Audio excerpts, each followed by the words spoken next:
છોટાઉદેપુરના Bodeli Halol national highway પર અલીપુરા ચોકડીથી ગજાનંદ અને કકરોલિયા મંદિર સુધીના દિશા સૂચક બોર્ડ તૂટી જતા વાહન ચાલકો પરેશાન થઈ રહ્યા છે। બસ ડેપો નજીક જરૂરી સાઇન બોર્ડ અને સ્પીડ બ્રેકર ન હોવાથી અકસ્માતનો ભય સતત રહે છે।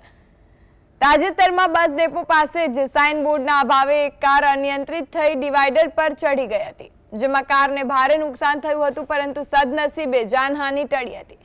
સ્થાનિકોએ મહેનત કરીને કાર નીચે ઉતારી અકસ્માત બાદ હાઈવે પર ભારે ટ્રાફિક જામ સર્જાતા પોલીસે આવી વાહન વ્યવહાર પૂર્વવત કરાવ્યો હતો।